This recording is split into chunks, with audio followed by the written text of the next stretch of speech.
Ondas Literárias, o canal para quem quer um bom audiolivro. A Aventura de Black Peter. Nunca vi meu amigo em tão boa forma, tanto mental quanto física, como no ano de 1895. Sua fama crescente atraíra uma imensa clientela, e eu seria acusado de indiscrição se me referisse à identidade de alguns dos ilustres clientes que passaram pela nossa humilde soleira na Baker Street. Mas Holmes, como todos os grandes artistas, vivia pelo amor à arte, salvo no caso do Duque de Holdernesse, raramente o vi pedir uma grande recompensa pelos seus inestimáveis serviços. Ele era tão indescritível, ou tão caprichoso, que frequentemente recusava a sua ajuda ao poderoso e rico, quando o problema não o atraía, mas seria capaz de dedicar semanas da mais intensa concentração ao caso de algum cliente humilde que tivesse aquelas qualidades estranhas e dramáticas que apelavam para sua imaginação e desafiavam seu talento. Nesse memorável ano de 1895, uma sucessão curiosa e incongruente de casos ocupará sua atenção, começando com a famosa investigação da morte súbita do cardeal Tosca, uma investigação realizada por ele segundo o desejo expresso de sua santidade o Papa, até a prisão de Wilson, o notório treinador de canários, que eliminou uma fonte de corrupção do extremo leste de Londres. Logo após estes dois casos famosos veio a tragédia de Woodmansley, e as circunstâncias misteriosas que cercaram a morte do capitão Peter Carey. Nenhum registro dos feitos do Sr. Sherlock Holmes estaria completo se não incluísse um relato deste caso incomum. Durante a primeira semana de julho, meu amigo se ausentava com tanta frequência e por tanto tempo que eu percebi que estava metido em alguma coisa. O fato de que vários homens de aparência rude aparecessem durante esse período perguntando pelo capitão Basil me fez compreender que Holmes estava trabalhando em algum lugar usando um dos seus numerosos disfarces e nomes com os quais ocultava sua identidade. Ele tinha pelo menos 5 pequenos refúgios em áreas diferentes de Londres, nos quais podia mudar de personalidade. Ele não me falou nada a respeito desse negócio, e eu não tinha o costume de forçar uma confidência. O primeiro sinal positivo que ele me deu do rumo que sua investigação estava tomando foi algo extraordinário. Holmes saíra antes do café da manhã e eu havia me sentado para tomar o meu quando ele entrou apressado na sala, com o chapéu na cabeça e uma lança enfiada como um guarda-chuva debaixo do braço. "Meu Deus, Holmes!" exclamei. "Você não vai me dizer que estava andando aí por Londres com essa coisa?" "Fui até o açougue e voltei." "O açougue?" "E voltei com muito apetite." Não se pode duvidar, meu caro Watson, do valor do exercício antes do café da manhã. Mas posso apostar que você não vai adivinhar que tipo de exercício eu fiz. Nem vou tentar. Holmes deu uma risadinha enquanto se servia de café. "Se você tivesse observando os fundos da loja de alardice, teria visto um porco morto pendurado em um gancho preso no teto, e um cavalheiro em mangas de camisa perfurando furiosamente com esta arma. Eu era essa pessoa vigorosa, e fiquei satisfeito por constatar que, sem usar a minha força, eu consigo trespassar o porco com um só golpe. Será que você gostaria de tentar?" "De jeito nenhum." "Mas por que estava fazendo isso?" "Porque eu achava que tinha uma ligação indireta com o mistério de Woodmansley." "Ah, Hopkins, recebi seu telegrama ontem à noite e estava esperando você. Entre e sente-se conosco." Nosso visitante era um homem extremamente atento, de 30 anos, vestido com um discreto terno de tweed, mas que conservava a postura ereta de alguém acostumado a usar uniforme. Eu reconheci logo Stanley Hopkins, um jovem inspetor de polícia, em cujo futuro Holmes tinha grandes esperanças, enquanto ele, por sua vez, demonstrava a admiração e o respeito de um aluno pelos métodos científicos do famoso amador. O rosto de Hopkins estava com uma expressão sombria, e ele se sentou com um ar de profundo desânimo. "Não, obrigado, senhor. Eu tomei café antes de vir para cá. Passei a noite na cidade, porque vim ontem para fazer um relato." "E o que você tinha para relatar?" "Um fracasso, senhor, um fracasso completo." "Não fez nenhum progresso?" "Nenhum." "Meu Deus! Preciso examinar esse assunto." "Gostaria que fizesse isso, Sr. Holmes. É a minha primeira grande oportunidade, e eu não sei o que fazer. Pelo amor de Deus, venha me dar uma ajuda." Bem, acontece que eu já li todos os depoimentos disponíveis, inclusive o relatório da investigação, com certo cuidado. Por falar nisso, o que acha daquela bolsa para tabaco encontrada no local do crime? Não há nenhuma pista ali? Hopkins pareceu surpreso. A bolsa era do próprio homem. Suas iniciais estavam do lado de dentro. E era de pele de foca, e ele era um velho caçador de focas. Mas ele não tinha cachimbo. Não, senhor, não encontramos nenhum cachimbo. Na verdade, ele fumava muito pouco, e mesmo assim ele podia guardar um pouco de fumo para os seus amigos. Sem dúvida. Eu só mencionei isso porque, se eu estivesse lidando com o caso, usaria isso como ponto de partida da minha investigação. Mas o meu amigo, o Dr. Watson, não sabe nada a respeito deste assunto, e não me faria mal nenhum ouvir novamente a sequência dos fatos. Faça um resumo dos pontos principais. Stanley Hopkins tirou um pedaço de papel do bolso. Tenho aqui algumas datas que lhes mostrarão a carreira do homem morto, o capitão Peter Carey. Nasceu em 1845, 50 anos de idade. Era o mais ousado e bem-sucedido caçador de focas e baleias. Em 1883 comandou o pesqueiro a vapor Sea Unicorn, de Dundee. Fez então várias viagens sucessivas com êxito e no ano seguinte, 1884, se aposentou. Depois disso, viajou durante alguns anos e finalmente comprou uma pequena propriedade chamada Woodmansley, perto de Forest Hall, no Sussex. Viveu ali durante 6 anos e lá morreu há uma semana. Havia alguns detalhes muito estranhos sobre o homem. Na sua vida comum, era um puritano convicto, um sujeito silencioso e sombrio. Ele morava com a esposa, sua filha de 20 anos e 2 criadas. Estas duas eram trocadas constantemente, porque a situação nunca era muito animadora, e às vezes ficava insustentável. O homem estava permanentemente bêbado e, quando lhe subia a cabeça, era um perfeito demônio. Sabia-se que levava a esposa e a filha para fora de casa no meio da noite e as açoitava no parque até que a vila inteira fosse despertada pelos gritos delas. Uma vez ele foi intimado por causa de uma tentativa feroz de agressão contra o velho vigário, que fora visitá-lo para queixar-se de sua conduta.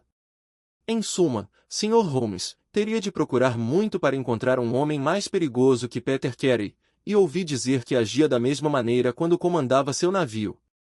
Era conhecido pelo apelido de Black Peter, e recebeu o nome não só por causa de sua tez morena e a cor de sua barba imensa, mas também por suas extravagâncias que eram o terror de todos à sua volta. Não preciso dizer que era detestado e evitado por todos os vizinhos, e que não ouvi uma só palavra de pesar sobre seu fim terrível. Deve ter lido no relatório do inquérito sobre a cabine do homem, Sr. Holmes, mas talvez seu amigo não saiba disso. Ele mesmo construiu uma casinha de madeira, sempre a chamou de cabine, a algumas centenas de metros de sua casa, e era ali que dormia todas as noites. Era uma cabana pequena de um único cômodo de 5 metros por 3. Guardava a chave no bolso, fazia sua própria cama, ele mesmo a limpava e não permitia que outros pés atravessassem a soleira. Ela tem janelas pequenas de cada lado, cobertas por cortinas e que nunca são abertas. Uma dessas janelas dava para a estrada principal e quando havia luz ali à noite, as pessoas a apontavam para os outros e ficavam imaginando o que Black Peter estaria fazendo. Esta é a janela, Sr. Holmes, que nos deu um dos poucos fragmentos de evidência que apareceram no inquérito. O senhor lembra que um pedreiro chamado Slater, que vinha a pé de Forest Hall por volta de 1 hora, 2 dias antes do assassinato, parou ao passar por perto e olhou para o quadrado de luz que ainda brilhava por entre as árvores. Ele jura que a sombra da cabeça de um homem de perfil era claramente visível na cortina, e que esta sombra com certeza não era a de Peter Carey, que ele conhecia bem. Era a de um homem com barba, mas essa barba era curta e eriçada para a frente de um modo diferente da do capitão. É o que ele diz, mas tinha ficado durante 2 horas no bar e a uma certa distância entre a estrada e a janela. Além disso, isto se refere à segunda-feira e o crime foi cometido na quarta. Na terça, Peter Carey estava num de seus piores humores, inflamado pela bebida e tão selvagem quanto uma perigosa besta danada. Ficou perambulando pela casa e as mulheres corriam quando o ouviam chegar. Tarde da noite, foi para sua própria cabana. Por volta das 2 horas, sua filha, que dormia com a janela aberta, ouviu um grito de pavor vindo daquela direção, mas não era raro ele rosnar e gritar quando estava bêbado, de modo que ela não tomou conhecimento. Ao se levantar às 7 horas, uma das criadas notou que a porta da cabana estava aberta, mas era tão grande o terror que o homem esperava que só ao meio-dia alguém se arriscaria a ir ver o que acontecerá com ele. Espreitando pela porta aberta, tiveram uma visão que as fez vir correndo, com os rostos pálidos, para a vila. Em 1 hora eu estava no local e já assumia o comando do caso. Ora, tenho nervos resistentes como sabe, Sr. Holmes, mas dou-lhe minha palavra que senti um arrepio quando enfiei a cabeça dentro daquela casinha. Estava zumbindo como um harmônio com as moscas e varejeiras, o chão e as paredes pareciam um matadouro. Ele a chamava de cabine, e era uma cabine com certeza, pois a gente podia pensar que estava num barco. Havia um beliche de um lado, um baú de marinheiro, mapas e cartas marítimas, um retrato do Sea Unicorn, uma fila de diários de bordo numa prateleira, tudo exatamente como se esperaria que fosse a cabine de um capitão. E ali, no meio do quarto, estava o próprio homem, seu rosto crispado como uma alma perdida atormentada, e sua grande barba raiada voltada para cima em sua agonia. Um arpão de aço fora enfiado no seu peito largo e penetrara fundo na madeira da parede atrás dele. Ele estava pregado como um inseto num cartão. É claro que estava morto, e desde o instante em que dera o último grito de agonia. Conheço seus métodos, senhor, e os apliquei.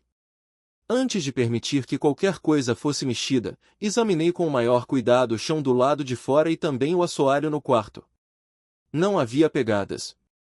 Quer dizer que não viu nenhuma? Garanto-lhe, senhor, que não havia nenhuma. Meu bom Hopkins, já investiguei muitos crimes, mas ainda não vi nenhum cometido por uma criatura voadora. Desde que o criminoso tenha 2 pernas, tem de haver alguma marca, alguma esfoladura, alguma modificação insignificante que pode ser detectada por um pesquisador científico. É inacreditável que esse aposento salpicado de sangue não contivesse vestígios que pudessem nos ajudar. Contudo, percebi pelo inquérito que havia certos objetos que deixou de inspecionar? O jovem inspetor encolheu-se ao ouvir os comentários irônicos do meu amigo. Fui um tolo em não chamá-lo naquela ocasião, Sr. Holmes. Mas isso são águas passadas. Sim, havia vários objetos no quarto que exigiam atenção especial. Um era o arpão com que o crime foi cometido. Fora retirado de uma estante na parede. 2 outros permaneceram lá, e havia um lugar vago para o terceiro. No cabo estava gravado SSC Unicorn, Dundee. Isto parece indicar que o crime foi cometido num momento de fúria e que o assassino pegou a primeira arma que encontrou à mão.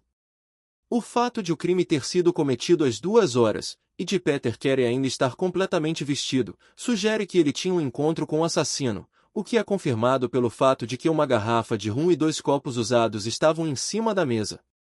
Sim, disse Holmes, creio que as 2 deduções são admissíveis. Havia alguma outra bebida além do rum no quarto? Sim. Havia um cântaro contendo brandy e uísque na arca. Mas isto não é importante para nós, já que as garrafas estavam cheias e ainda não tinham sido usadas. Por tudo isso, a presença delas tem importância, disse Holmes.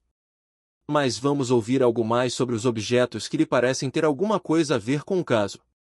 Havia essa tabaqueira sobre a mesa. Em que parte da mesa? Estava no centro. Era de couro ordinário de foca, o couro de cerdas curtas, com uma tira de couro para amarrar. Por dentro da aba estava gravado PC. Havia meia onça de tabaco forte de navio lá dentro. Excelente! O que mais? Stanley Hopkins tirou do bolso um caderninho de anotações forrado com um tecido grosso de lã. A parte externa estava enrugada e gasta, as folhas desbotadas. Na primeira página estavam escritas as iniciais, JHN e a data 1883. Holmes o colocou na mesa e o examinou do seu jeito minucioso, enquanto Hopkins e eu olhávamos por cima dos ombros dele. Na segunda página estavam impressas as letras CPR e depois vinham várias páginas de números. Outro título era Argentina, outro Costa Rica e outro São Paulo, cada um com páginas de símbolos e números depois. O que acha disto? Perguntou Holmes. Parecem listas de ações da Bolsa de Valores. Pensei que JHN fossem as iniciais de um corretor e que CPR talvez fosse seu cliente. Tente Canadian Pacific Railway, disse Holmes. Stanley Hopkins praguejou baixinho e bateu na coxa com a mão fechada. Que tolo eu fui! Exclamou. É claro que é isso. Então JHN são as únicas iniciais que temos de descobrir. Já examinei as velhas listas da Bolsa de Valores e não consegui achar ninguém em 1883, na casa ou entre os outros corretores, cujas iniciais correspondessem a essas. Mesmo assim acho que esta pista é a mais importante que tenho. Talvez concorde, Sr. Holmes, que há uma possibilidade de que estas iniciais sejam as da segunda pessoa que esteve presente, em outras palavras, do assassino. Também insisto que o aparecimento no caso de um documento relacionado com a grande quantidade de ações valiosas nos dá pela primeira vez alguma indicação de um motivo para este crime. O rosto de Sherlock Holmes mostrava que ele fora apanhado de surpresa por este novo fato. Devo admitir os 2 pontos, disse. Confesso que este caderninho de anotações, que não apareceu no inquérito, modifica qualquer opinião que eu tenha formado. Eu havia elaborado uma teoria do crime na qual não encontro lugar para isto.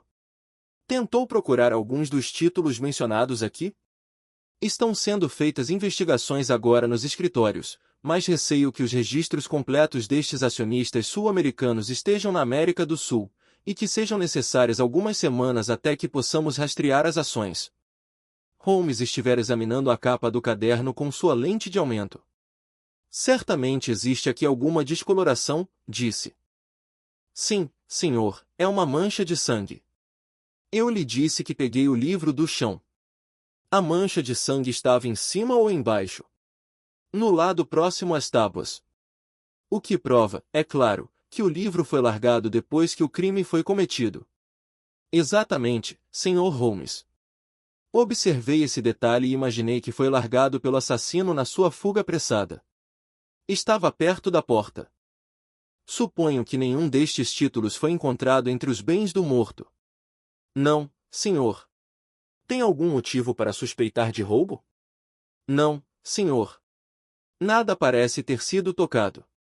Este com certeza é um caso muito interessante. Então havia uma faca, não? Uma faca de estojo, ainda na sua bainha. Estava aos pés do morto. A senhora Carey a identificou como sendo de propriedade do marido. Holmes ficou pensando durante algum tempo. Bem, disse por fim, acho que tenho de sair e dar uma olhada. Stanley Hopkins deu um grito de alegria. Obrigado, senhor. Na verdade, tirará um peso da minha consciência. Holmes balançou o dedo na direção do inspetor. Teria sido uma tarefa mais fácil uma semana atrás, disse. Mas mesmo agora minha visita pode não ser totalmente infrutífera. Watson, se dispuser de tempo, ficaria muito grato pela sua companhia. Se chamar uma carruagem, Hopkins, estaremos prontos para partir para Forest Row em 15 minutos. Saltando na pequena estação à margem da estrada, percorremos alguns quilômetros em meio aos restos espalhados de bosques, que haviam sido parte da grande floresta que por muito tempo manteve os saxões invasores à distância, a impenetrável Weald, asterisco por 60 anos o baluarte da Inglaterra. Vastas porções dela foram desmatadas, porque este é o local das primeiras usinas siderúrgicas do país, e as árvores foram cortadas para fundir o minério. Agora os campos mais ricos do norte absorveram o ofício e nada, a não ser estes bosques devastados e grandes marcas na terra, mostra o trabalho do passado. Aqui, numa clareira sobre a encosta verdejante de uma colina, ficava uma casa de pedra, comprida e baixa, onde se chegava por um caminho tortuoso que passava pelos campos. Mais perto da estrada e cercada por arbustos em 3 lados, havia uma pequena cabana, uma janela e a porta se abrindo na nossa direção. Era o cenário do crime. Stanley Hopkins nos levou primeiro para casa, onde nos apresentou a uma mulher maltratada e de cabelos grisalhos, a viúva do homem assassinado, cujo rosto descarnado, com rugas profundas e uma expressão furtiva de terror no fundo dos olhos vermelhos revelava os anos de dureza e maus tratos a que fora submetida. Com ela estava a filha, uma garota pálida e loura, cujos olhos tinham um brilho desafiador enquanto nos dizia que estava contente por seu pai estar morto, e que abençoava a mão que o matara.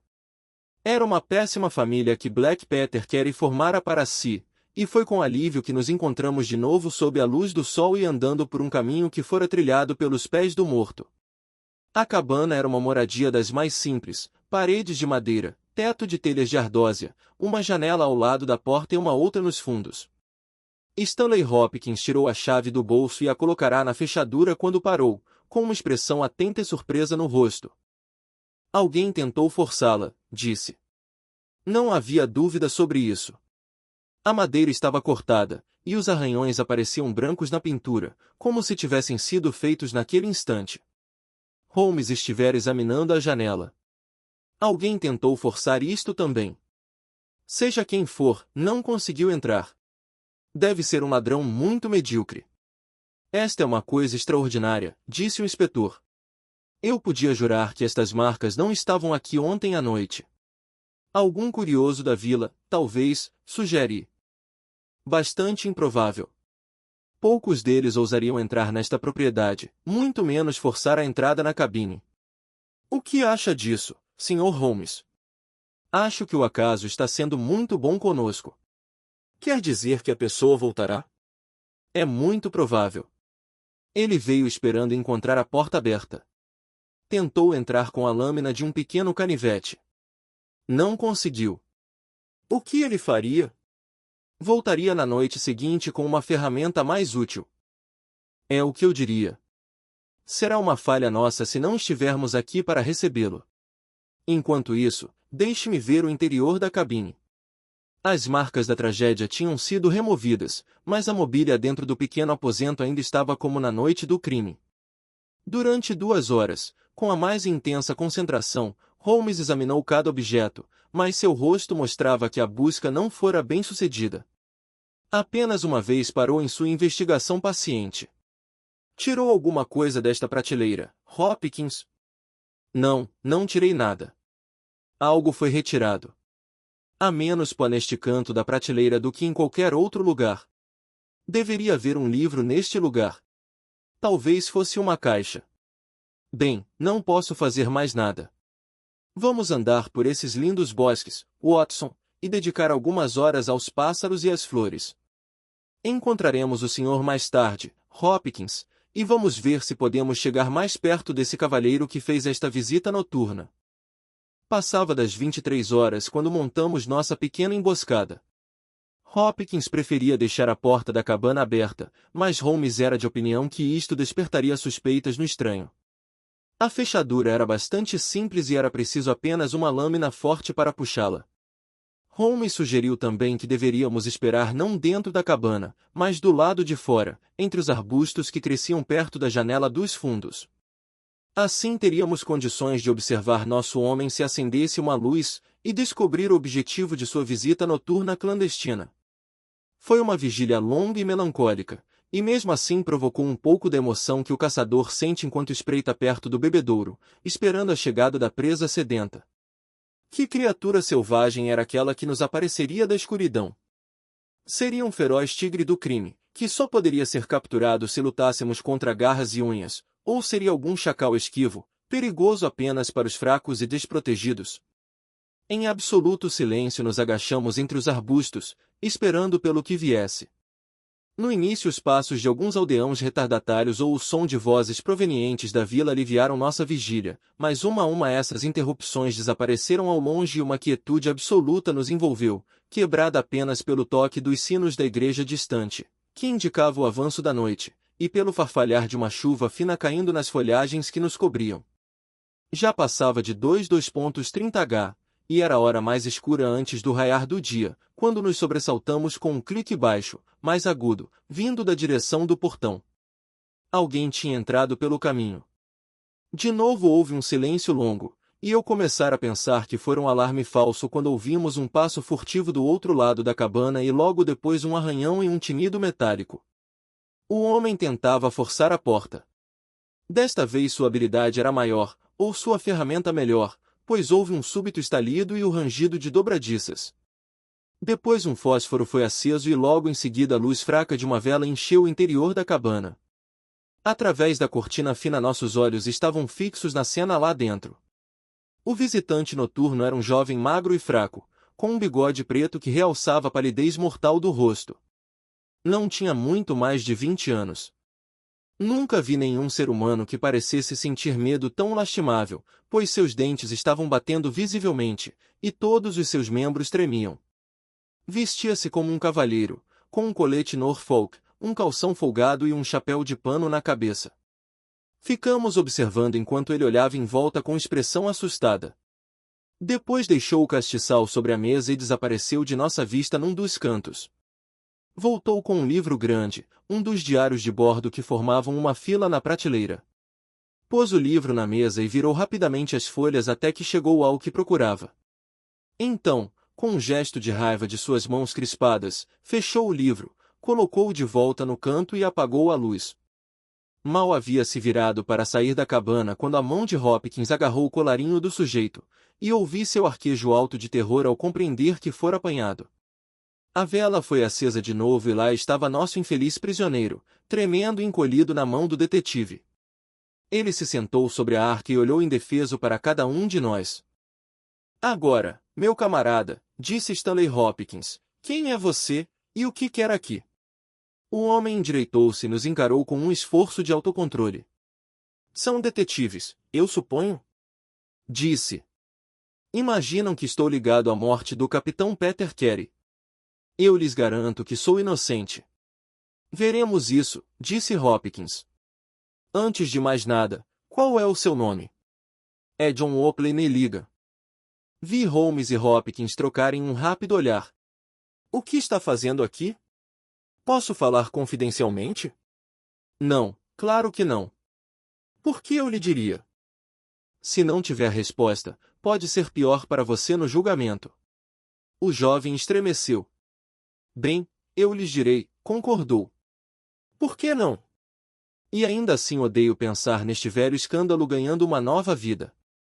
Já ouviu falar de Dawson e Neligan? Pude ver, pelo rosto de Hopkins, que ele nunca ouvirá, mas Holmes ficou muito interessado. Quer dizer os banqueiros do West Country, disse. Eles faliram, arruinaram metade das famílias do condado de Cornwall e Neligan desapareceu. Exatamente. Neligan era meu pai. Finalmente estávamos conseguindo algo positivo e mesmo assim parecia haver uma enorme distância entre um banqueiro foragido e o capitão Peter Carey pregado à parede com um de seus próprios arpões. Todos nós ouvimos atentamente as palavras do rapaz. Meu pai foi o verdadeiro atingido. Dawson se aposentara. Eu tinha apenas 10 anos de idade naquela época, mas era suficientemente crescido para sentir a vergonha e o horror de tudo aquilo.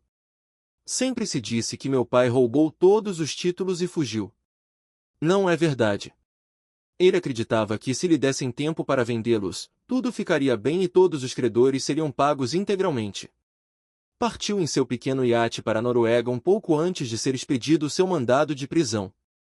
Posso me lembrar da última noite, quando deu adeus à minha mãe. Ele nos deixou uma lista dos títulos que estava levando e jurou que voltaria com sua honra limpa, e que nenhum dos que confiaram nele iria sofrer.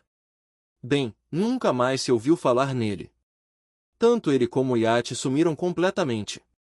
Acreditávamos, minha mãe e eu, que os dois, com os títulos que levavam, estavam no fundo do mar.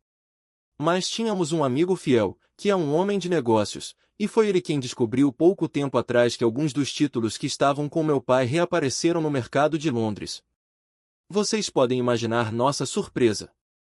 Passei meses procurando-os e por fim, depois de muitas dúvidas e dificuldades, descobri que o vendedor original fora o capitão Peter Carey, o dono desta cabana. Naturalmente fiz algumas investigações sobre o homem. Descobri que esteve no comando de uma baleeira que voltava dos mares do Ártico na mesma época em que meu pai atravessava para a Noruega. O outono daquele ano foi tempestuoso, e houve uma longa sucessão de ventos fortes ao sul.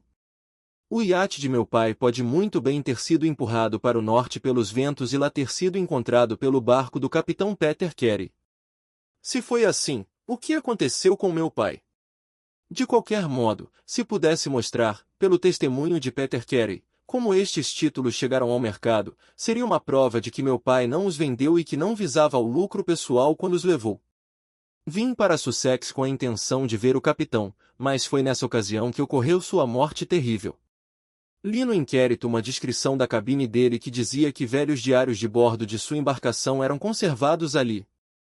Ocorreu-me que, se pudesse ver o que aconteceu no mês de agosto de 1883 a bordo do Sea Unicorn, poderia esclarecer o mistério do destino de meu pai. Na noite passada tentei chegar a esses diários, mas não consegui abrir a porta. Esta noite tentei de novo e consegui, mas descobri que as páginas relativas àquele mês haviam sido arrancadas do livro. Foi naquele momento que me vi prisioneiro em suas mãos. Isso é tudo?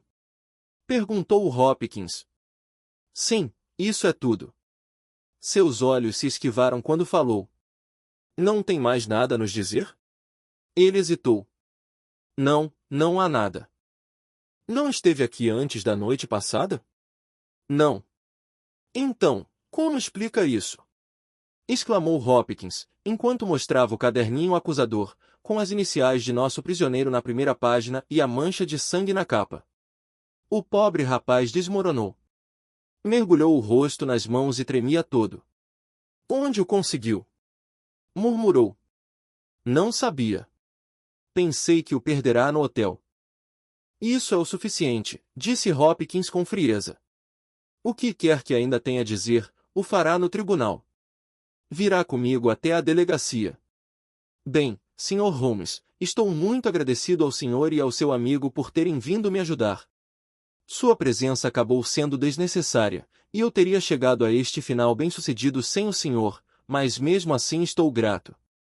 Foram reservados quartos para vocês no Hotel Bramblett, de modo que podemos ir juntos até a vila. Bem, Watson, o que acha disso? Perguntou Holmes, na viagem de volta na manhã seguinte. Posso ver que não está satisfeito. Oh, sim, meu caro Watson, estou perfeitamente satisfeito. Ao mesmo tempo, os métodos de Stanley Hopkins não me inspiram confiança. Estou decepcionado com Stanley Hopkins. Eu esperava uma atuação melhor dele. Deve-se procurar sempre uma possível alternativa, e se precaver contra ela. É a primeira regra da investigação criminal. Qual é então a alternativa? A linha de investigação que eu mesmo venho seguindo.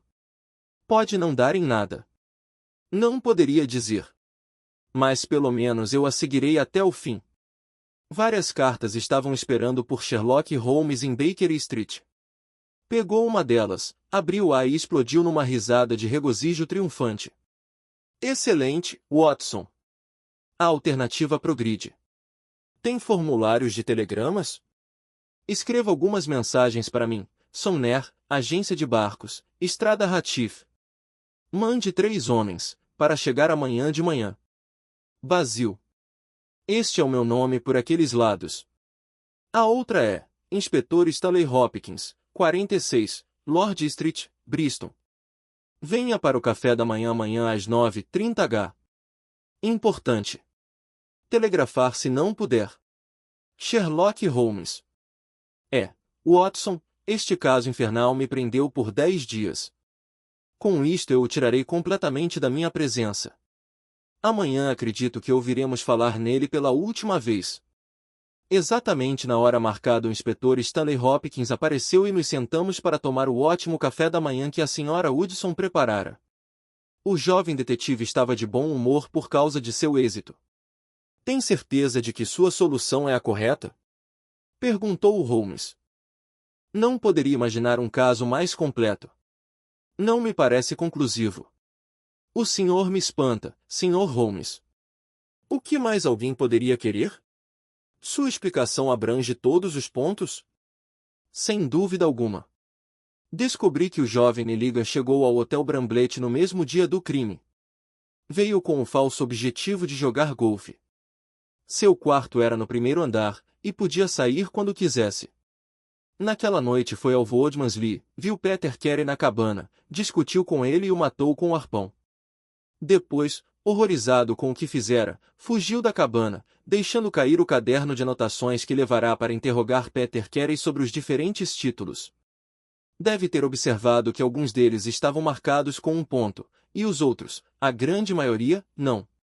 Os que estão marcados foram encontrados no mercado de Londres, mas os outros, presumivelmente, ainda estavam com Carey, e o jovem Neligan, de acordo com seu próprio depoimento, estava ansioso para reavê-los a fim de fazer a coisa certa pelos credores de seu pai.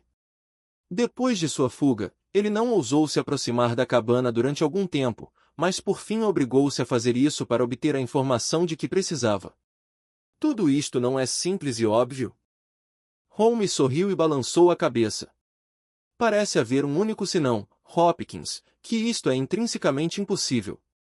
Já tentou enfiar um arpão num corpo? Não? TSC, meu caro deve realmente prestar atenção nestes detalhes. Meu amigo Watson poderia contar-lhe que passei uma manhã inteira nesse exercício. Não é fácil, e requer um braço forte e experiente. Mas este golpe foi dado com tanta violência que a ponta da arma cravou-se profundamente na parede. Você imagina que esse jovem anêmico seria capaz de um ataque tão assustador? É ele o homem que bebeu rum e água com Peter Carey na calada da noite? Era dele o perfil visto na cortina 2 noites antes? Não, Hopkins, é uma pessoa diferente e mais terrível a que devemos procurar. O rosto do detetive ficava cada vez mais decepcionado enquanto Holmes falava. Suas esperanças e ambições iam por água abaixo. Mas não abandonaria sua posição sem luta. Não pode negar que Neligan estava presente naquela noite, Sr. Holmes. O livro provará isso. Imagino que tenho provas suficientes para satisfazer a um júri, mesmo que o senhor esteja em condições de achar defeitos nelas. Além disso, Sr. Holmes, pus a mão no meu homem. Quanto a esta pessoa terrível do senhor, onde está? Creio que está lá embaixo, disse Holmes com serenidade. Acho, Watson, que seria bom pôr aquele revólver ao alcance da mão. Levantou-se e deixou um pedaço de papel escrito sobre a mesa. Agora estamos prontos, disse. Ouvimos uma conversa em vozes grosseiras do lado de fora, e agora a senhora Hudson abria a porta para dizer que havia 3 homens perguntando pelo capitão Basil. Deixe-os entrar um por um, disse Holmes. O primeiro que entrou era um homem pequeno, um estupendo Ribston, com as bochechas rosadas e suíças de uma penugem branca. Holmes tirara uma carta do bolso. Qual é o nome? Perguntou. James Lancaster. Desculpe-me, Lancaster, mas o lugar está ocupado. Aqui está meio soberano pelo incômodo. Fique naquela sala e espere alguns minutos. O segundo era um sujeito alto, magro, com cabelos escorridos e rosto pálido. Seu nome era Rio Patins. Também foi recusado, recebeu seu meio soberano e a ordem de esperar. O terceiro candidato era um homem de aparência notável. Um rosto de bulldog feroz era emoldurado por uma mistura de cabelo e barba, e 2 olhos escuros e atrevidos brilhavam por trás da cobertura das sobrancelhas cerradas e proeminentes. Cumprimentou-nos e ficou parado do jeito dos marinheiros, revirando o chapéu nas mãos. Seu nome? Perguntou Holmes. Patrick Kyans. Arpoador? Sim, senhor. 26 viagens. Dundee, suponho? Sim, senhor. E pronto para começar num barco de exploração? Sim, senhor. Qual o salário? 8 libras por mês. Poderia começar imediatamente? Assim que pegasse meu equipamento. Tem seus papéis? Sim, senhor. Tirou um maço de papéis amarelados e gordurosos do bolso. Holmes deu uma olhada neles e os devolveu. Você é exatamente o homem que quero, disse. O contrato está naquela mesa. Se assiná-lo, tudo estará resolvido. O homem do mar cambaleou pela sala e pegou a caneta. Devo assinar aqui? Perguntou, curvando-se sobre a mesa. Holmes debruçou-se sobre o ombro dele e passou as 2 mãos pelo pescoço dele. Isto servirá, disse. Ouvi um clique de aço e um rugido como de um touro enfurecido. Logo depois Holmes e o marujo estavam rolando pelo chão. Era um homem de uma força tão grande que, mesmo com as algemas que Holmes agilmente colocará em seus pulsos, teria subjugado rapidamente o meu amigo Sir Hopkins e eu não tivéssemos corrido em sua ajuda. Somente quando pressionei a boca fria do meu revólver contra sua têmpora é que ele compreendeu que qualquer resistência seria inútil. Amarramos seus tornozelos com uma corda e nos levantamos ofegantes por causa da luta. Devo pedir desculpas, Hopkins, disse Sherlock Holmes. Receio que os ovos mexidos estejam frios. Mas aproveitará melhor do resto de seu desjejum, considerando-se que levou o caso a uma conclusão triunfante. Stanley Hopkins estava mudo de assombro. Não sei o que dizer, Sr. Holmes, murmurou finalmente, com o rosto vermelho. Parece que tenho feito o papel de tolo desde o começo. Compreendo, agora, o que nunca devia ter esquecido, que eu sou o pupilo e o senhor, o mestre. Mesmo depois de ter visto o que fez, não sei como fez ou o que isso significa. Ora, disse Holmes, bem-humorado. Todos aprendemos por experiência, e a sua lição desta vez é que nunca deve perder de vista a alternativa. Estava tão concentrado no jovem Nelligan que não conseguiu precisar em Patrick Cairns, o verdadeiro assassino de Peter Carey. A voz possante do marinheiro interrompeu nossa conversa. Olha aqui, senhor, disse, não reclamo de estar amarrado desta maneira, mas gostaria que chamassem as coisas pelos seus nomes corretos. Vocês dizem que eu assassinei Peter Carey, eu digo que matei Peter Carey, e aí está toda a diferença. Talvez não acreditem no que digo. Talvez pensem que estou lhes contando uma mentira. Em absoluto, disse Holmes. Vamos ouvir o que tem a dizer. Vou contar logo, e, por Deus, cada palavra será verdadeira. Eu conhecia Black Peter, e quando ele puxou sua faca, espetei-o bem fundo com o arpão, pois sabia que era ele ou eu. Foi assim que ele morreu. Podem chamar isto de assassinato. De qualquer maneira, prefiro morrer com uma corda no pescoço do que com a faca de Black Peter no meu coração. Como chegou lá? Perguntou Holmes.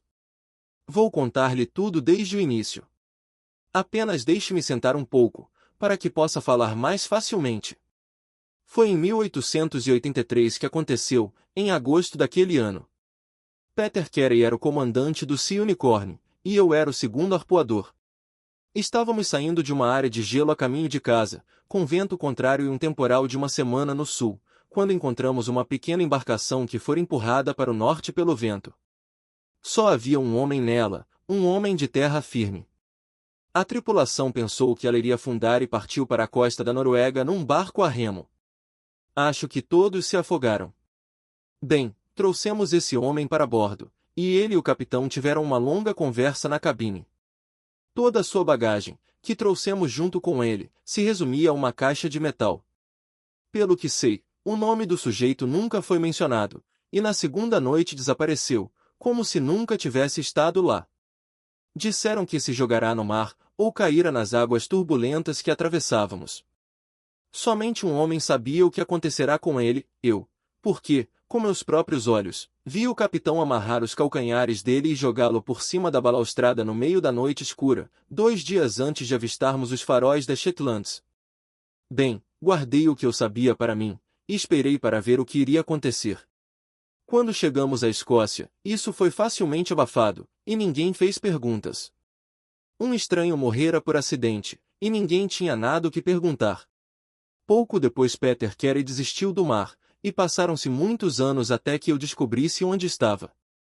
Imaginei que ele havia feito aquilo para ficar com o que havia na caixa, e que poderia agora me pagar bem pelo meu silêncio. Descobri onde estava por intermédio de um marinheiro que o encontrara em Londres, e fui lá para arrancar dinheiro dele. Na primeira noite ele estava bem razoável, e pronto a me dar uma quantia que me permitisse largar o mar para sempre. Íamos acertar tudo 2 dias mais tarde. Quando cheguei, encontrei-o quase totalmente bêbado e num péssimo humor. Sentamo-nos, bebemos e mentimos sobre os velhos tempos, mas quanto mais ele bebia, menos eu gostava de olhar para o rosto dele. Eu tinha visto aquele arpão na parede e pensei que poderia precisar dele antes de sair. Então, afinal, ele veio para cima de mim, praguejando e bufando, com um homicídio nos olhos e uma grande faca de mola na mão.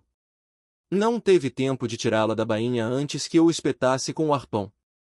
Deus! Que grito ele deu! E seu rosto sempre aparece nos meus sonhos. Fiquei ali, com o sangue dele espirrando à minha volta, e esperei um pouco, mas tudo estava tranquilo, de modo que me acalmei de novo. Olhei em volta, e lá estava a caixa de metal na prateleira. De qualquer maneira, eu tinha tanto direito a ela quanto Peter Carey, de modo que eu a apanhei e saí da cabana. Como um tolo, deixei minha tabaqueira sobre a mesa. Agora vou lhes contar a parte mais interessante de toda a história. Mal havia saído da cabana quando escutei alguém se aproximando, e me escondi entre os arbustos. Um homem chegou sorrateiramente, entrou na casinha, deu um grito como se tivesse visto um fantasma, e se afastou o mais depressa que pôde, até que o perdi de vista. Quem ele era ou o que queria não posso dizer. De minha parte, andei mais de 10 quilômetros, peguei um trem em Tunbridge Wells e assim cheguei a Londres, sem saber de mais nada. Ora, quando fui examinar a caixa, descobri que não havia nenhum dinheiro ali, apenas papéis que eu não ousaria vender. Perderá minha influência sobre Black Peter e fiquei abandonado em Londres sem um xelim. Só restou o meu ofício. Vi estes anúncios sobre arpoadores e altos salários, fui até a companhia de navegação e me mandaram aqui. Isto é tudo o que sei, e repito que se matei Black Peter, a lei deveria me agradecer, pois poupei a eles o custo de uma corda de cânhamo. Um relato muito claro, disse Holmes, levantando-se e acendendo o cachimbo. Acho, Hopkins, que você não deveria perder tempo em levar seu prisioneiro para um lugar mais seguro. Esta sala não é própria para uma cela, e o Sr. Patrick Carey ocupa um espaço muito grande no nosso tapete. Sr. Holmes, disse Hopkins, não sei como expressar minha gratidão. Mesmo agora não entendo como chegou a esse resultado. Simplesmente tendo a boa sorte de seguir a pista certa desde o início. É possível que, se soubesse deste caderninho de anotações, tivesse ido por outro caminho, como você fez. Mas tudo o que ouvi apontava numa só direção. A força espantosa, a habilidade no uso do arpão, o rum com água, a tabaqueira de pele de foca com um tabaco ordinário, tudo isso apontava para um marujo que tivesse sido pescador de baleias. Estava convencido de que as iniciais PC na tabaqueira eram uma coincidência, e não as de Peter Carey, já que ele fumava raramente, e nenhum cachimbo foi encontrado na cabine. Lembre-se de que perguntei se tinham encontrado uísque brandy lá. Você disse que sim. Quantos homens de terra firme iriam beber rum quando podiam ter outras bebidas? Sim, eu tinha certeza de que era um marinheiro. E como o encontrou? Meu caro senhor, o problema ficará bem simples. Se era um homem do mar, só poderia ser alguém que tivesse estado com ele no Sea Unicorn. Pelo que sei, não viajou em nenhum outro barco. Passei 3 dias telegrafando para Dundee, e no fim desse prazo, tinha os nomes da tripulação do Sea Unicorn em 1883. Quando encontrei Patrick Carey entre os arpoadores, minha pesquisa estava chegando ao final. Deduzi que o homem provavelmente estava em Londres, e que queria sair do país por algum tempo. Portanto, passei alguns dias no East End, organizei uma expedição ao Ártico, apresentei condições bastante tentadoras para arpoadores que iriam trabalhar para o capitão Basil, e fiquei esperando para ver o resultado. Maravilhoso! Exclamou Hopkins. Maravilhoso! Deve conseguir a libertação do jovem Neligan o mais depressa possível, disse Holmes. Acho que você deve a ele algumas desculpas. A caixa de metal deve ser devolvida a ele, mas, é claro, os títulos que Peter Carey vendeu estão perdidos para sempre. Lá está o cabriolé, Hopkins, e pode levar o seu homem. Se precisar de mim para o julgamento, meu endereço e o de Watson será em algum lugar da Noruega, mandarei os detalhes depois. Obrigado por assistir. Se esse conteúdo lhe foi útil, deixe um like, se inscreva no canal e que Deus te abençoe.